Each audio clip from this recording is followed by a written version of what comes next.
要求は一つ。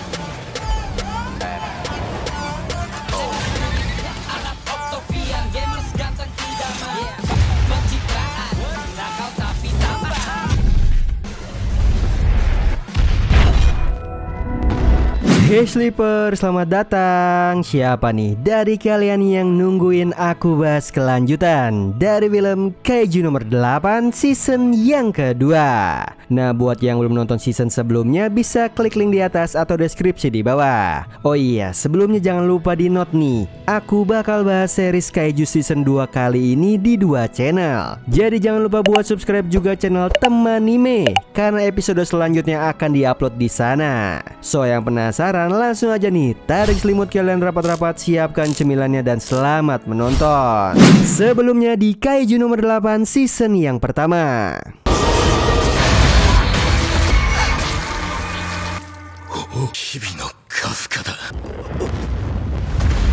Cerita di season 2 kali ini diawali nih flashback kejadian Mina sama Kafka waktu masih kecil. Tiba-tiba muncul nih Kaiju Honju yang ngancurin kota. Nah, sebelum lanjut di sini aku bakal jelasin sedikit nih ada apa aja jenis kaiju yang ada di sini. Yang pertama ada Yoju yang ukurannya paling kecil, Honju yang ukurannya besar atau raksasa. Lalu ada Dai Kaiju, di mana kaiju ini tingkat fortitude-nya sampai 8 ke atas dan sangat berbahaya. Nah, yang terakhir ada Kaiju bernomor. Ini adalah tipe kaiju terkuat dengan tingkat fortitude 9 ke atas, sama kayak milik si Kafka. Oke, balik lagi ke cerita nih. Di sini Kafka yang sama Mina sedang lari untuk mengungsi, malah kejatuhan puing akibat rusuhnya si kaiju. Dan mereka akhirnya pun terpisah. Ternyata itu semua adalah ingatan buruk dari Kafka, yang mana malah sekarang Kafka dengan mode kaijunya terlihat lagi dikepung nih sama semua pasukan Defense Force. Dan juga ada Mina yang udah siap tuh buat nyerang Kafka dengan kekuatan penuhnya.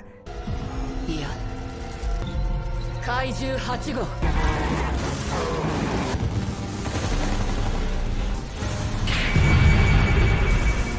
Karena semua serangan itu, si Kafka jadi hilang kendali dan mengamuk. Saking ngamuknya si Kafka berubah nih jadi kaiju raksasa.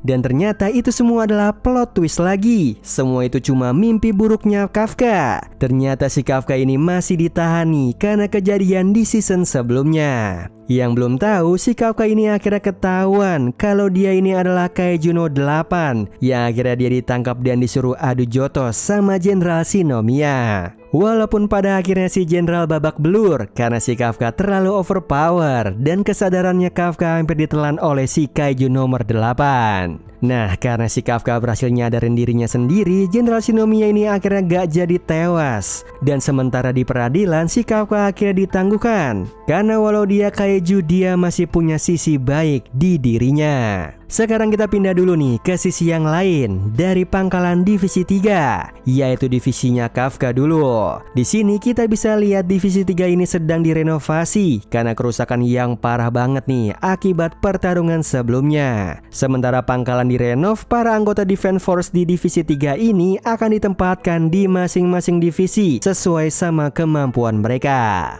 Kayak si Reno sama Iharu yang ditempatkan di divisi 4. Yang mana terlihat lagi telat OTW ke sana. Sempat-sempatnya nih si Iharu mampir buat foto di salah satu tempat viral. Ya udah deh, difotoin sama si Reno.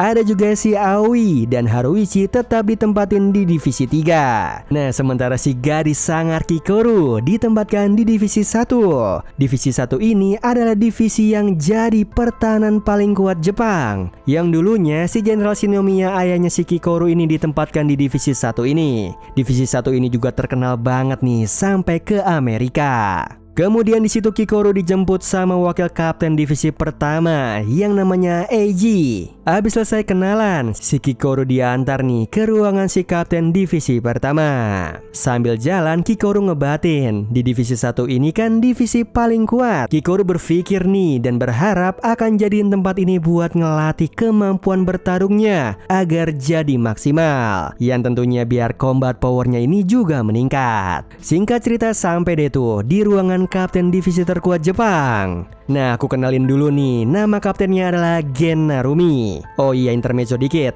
yang mana karakter Gen Narumi di season 1 ini di remake. Jadi karakter tampilan yang sekarang agak sedikit diubah. Yang dimana kelihatannya ekspektasi si Kikoru ini kalau kapten divisi 1 ini pasti kelihatan keren dan berwibawa. Ya, yang mana nggak jauh beda nih sama kaptennya dia di divisi 3, yaitu si Mina. Namun realitanya ternyata ya begini. Yang mana si Kapten Narumi ini ternyata gamers ganteng idaman yang kelakuannya masih kayak anak-anak. Ya, walaupun begitu Kikoru tetap menghormatinya sebagai kapten terkuat divisi 1. Dan dia yakin nih si Kapten Narumi ini biarpun tingkahnya kayak anak-anak, namun pasti kekuatannya luar biasa hebat. Lagi asik ngobrol-ngobrol, tiba-tiba alarm kaiju bunyi. 篠宮キコルであります。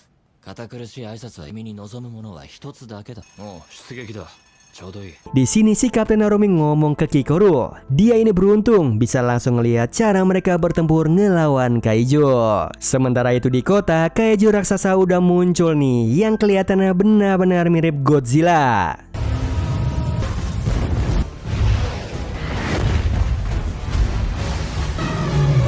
Diserang deh tuh sama para tentara, walaupun percuma aja dan gak berhasil seperti biasanya. Yang mana malah itu kaiju ngancurin jembatan dan pergi gitu aja.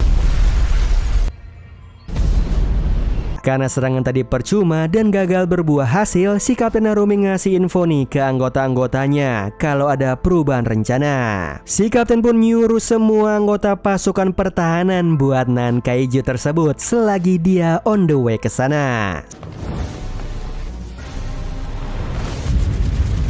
完全に怪獣の解放戦力4クラス以上の実力。 Kikoru yang ngelihat semua serangan para anggota divisi 1 takjub nih sama mereka. Kelihatannya kekuatan masing-masing dari para anggota divisi 1 ini emang punya power di atas 40%. Yang mana kekuatan setara combat powernya Kikoru, bahkan mungkin lebih. Karena serangan pertahanan tadi akhirnya kaiju berhasil ditahan sementara waktu nih sama para anggota divisi 1.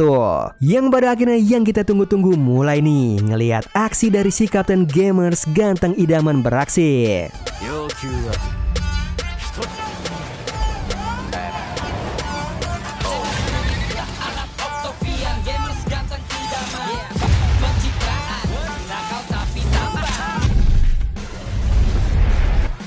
Gila gak sih dengan kekuatan yang dipunya sama ini kapten? Dia berhasil ngegeprek kaiju segede itu cuma sama satu serangan penuh. Muncrat-muncrat deh tuh cairan merah. Abis flexing sama kekuatannya si kapten malah ngomong nih ke Kikoru, gak usah deh tuh formal-formal sama gua. Yang gua butuhin tunjukin aja kekuatan lu buat ngalahin kaiju. Bisa sekeren gua apa enggak? Singkat cerita mereka lagi di loteng berdua nih, lagi scrolling HP. Si kapten kaget ngelihat artikel berita yang kasih info kalau yang ngalahin kaiju tadi bukan dia, tapi dikalahin sama Kapten Mina. Yang mana pasti kesel si kapten. Hal kayak gitu mungkin aja kejadian. Banyak media yang masih ngeliat si Kapten Narumi perilakunya yang cuek dan kayak anak bocah, ngebuat orang-orang belum bisa nerima dirinya. Sementara itu di sisi yang lain, Kafka udah 5 hari berada di ruangan tahanan dan terus overthinking nih sama apa yang akan terjadi sama dirinya karena kejadian sebelumnya.